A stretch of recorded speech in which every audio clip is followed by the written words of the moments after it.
What's up, guys? Welcome to this week's episode of Merricks Garage. We're back from Moab. Had a fantastic time, had a great trip out there. I hope you guys enjoyed the video last week with Stephen Watson of Off-Road Design. I have a lot more cool stuff coming. I'm gonna have a little preview of what you guys can expect coming up shortly. If you're not a subscriber, go ahead and hit that subscribe button so you get notified when I drop a new video, which generally happens every Friday. Sometimes I do a video on Tuesday. Who knows? Kind of depends on my mood. But today, I'm going to give you a debrief on exactly what went down at the Easter Jeep Safari / full-size invasion, because it was a good time. The truck went to war. It took some on the chin. It's got some bangs, some dents, some bruises, but it's all good. And I bought a bunch of new truck parts to make it even better than before. So let's go get it. Merrick's Garage.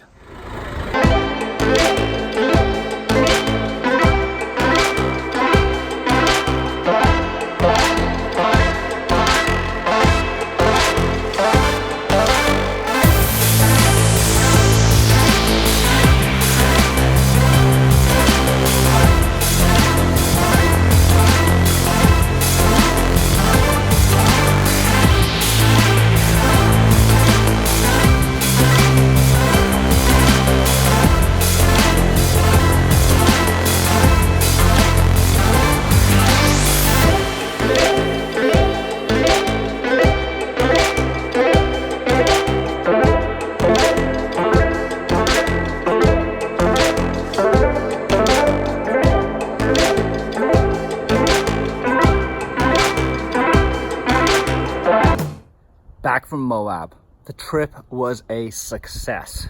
Success in the fact that the truck took us all the way there and brought us all the way back. Now, the truck did sustain some damage. I mean, of course it did. This goes back to what I've always said, that this build is not a determinate length build, meaning that it's not going to be done at a particular time just because I've finished wrenching. This truck is an evolving project where I build what I think I need. I take it out, I beat on it, I push it to its limits, I see what breaks, I come back and I adjust and rebuild. So the problem I ran into with this trip was fueling. In all honesty, I should have dealt with my fueling system instead of the bash plate, skid plate underneath the transfer case, because that didn't even get touched. Like a couple of you guys even mentioned to me. What did happen was my fueling system in the back was very, very mediocre. I'd basically just thrown some straps up there and some square tubes so I could mount the gas tank and make it out to hammers. What I neglected to foresee was that by not tying the end of the frame together, meaning that I didn't have a cap on the end of the two frame rails like I do up front with the A-bomb, it did allow for some independent movement of the two frame rails. Now, the frame is tied together multiple places all over, but the closest one from the end is about 3 feet from the end, which allowed the frame rails under a significant amount of stress from a trail obstacle to tweak slightly. So I'll show you the video here. We'll cut to me coming off high dive.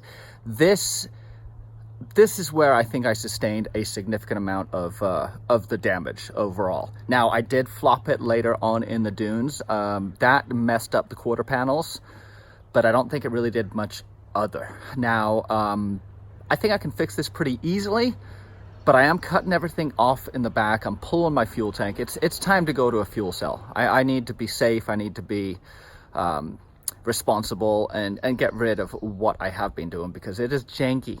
So let me show you where we're at and what we got to do.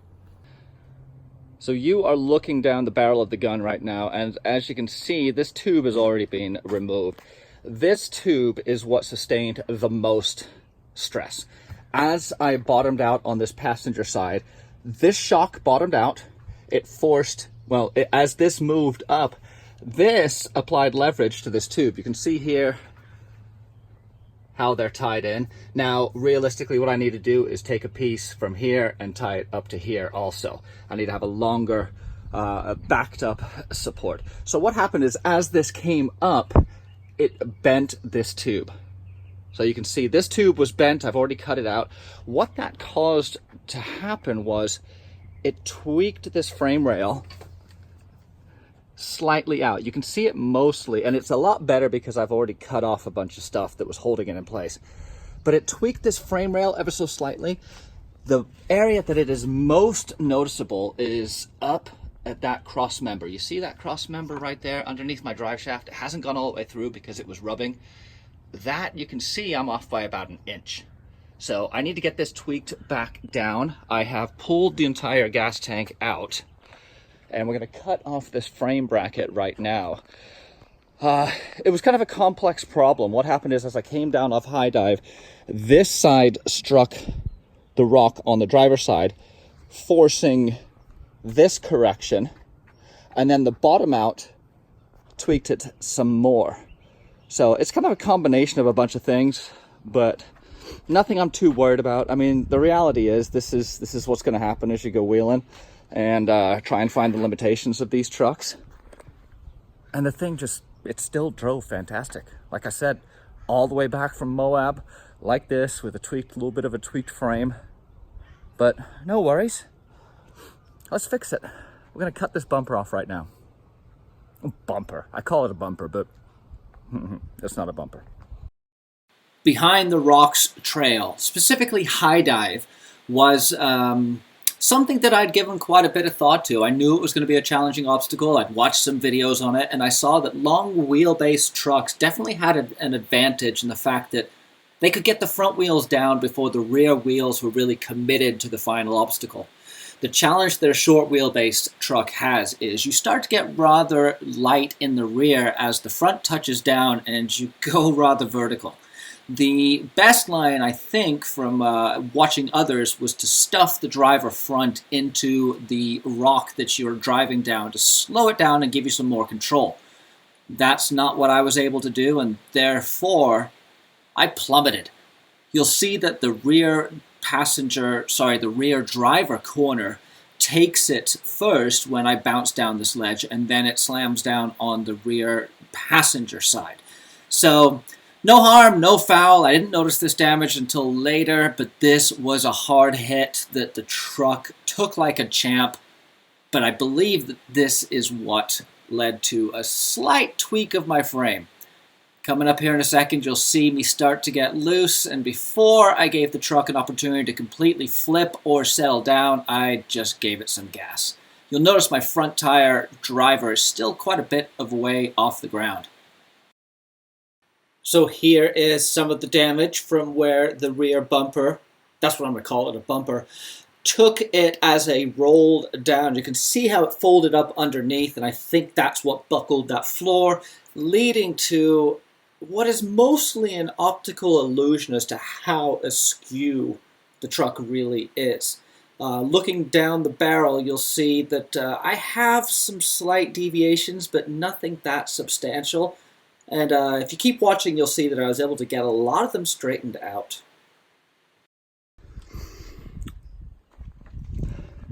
So it's starting to come back into shape. If you look down right now at that cross member, I've been able to tweak it up. When I let it down off the jack, it should be pretty lined up. I got the bumper off. I think what's leading to making it look a little cockeyed is this droopy panel over here that I'm gonna see if I can rectify. It's getting better. It's still not perfect though, but I think I need to work on this side because that side's starting to look pretty good. Yeah, that's much better. Okay.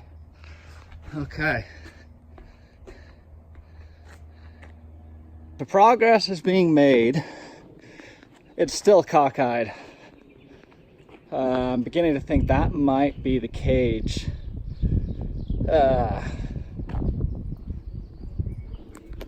Well, regardless, it's coming together. It's a lot less bent than it was when I first started tweaking it. I was able to score this sweet front clip complete with core support, stock fenders, and stock hood. This is going to be going on the truck when I have straightened it all out, and I can't wait. When I put my winch and A-bomb on the front of the truck, I had to cut my core support pretty drastically to get them in there. This was one of the first things I did about 5 years ago, and I could have done it better. So the core support has never really been that substantial, and as a result, the two front quarters, the driver and passenger, kind of move independently of each other. That leads to a lot of rattles, a lot of squeaks, and just makes it kind of look a little weird. So I'm going to start over. I'm pulling the whole core off. I'm gonna put the radiator and everything on this guy. I might use these inner fenders, I might not. I haven't decided yet. What I'm hoping to do, and this is a big hope, I want to basically make the front fenders removable. I want to build some outriggers off of the cage and frame that they bolt onto, and then to remove them is just a couple of bolts, pop them off either for cleaning, for access, or just to protect them if I know I'm going down some stupid rock stuff that I'm going to scrape them all up on. So this was a huge score. Complete, which means that the pieces have all been together forever. It's all very straight, it's clean, and it looks good. So that will be going on in a while, but now I need a fixed gas tank. Despite some of the challenges and bent frames that you see behind me, the trip was a wonderful success. I spent 8 days with my son, camping, cooking over fires, four-wheeling, meeting new people, road tripping, checking out national parks, hanging out, having good conversation, and just having a blast as a father and son should. This is why I built this truck. This is the objective that I set out to achieve, and I am stoked to say that it delivered. Yeah, the truck has some damage, and yeah, there's some stuff I need to fix on it, and yeah, I hurt my pride a couple times. But that's not what I'm going to remember 20 years from now. What I'm going to remember 20 years from now is a week with my son where we got after it and problem solved and overcome adversity. It was a great trip. We'll see you next week. Merricks Garage.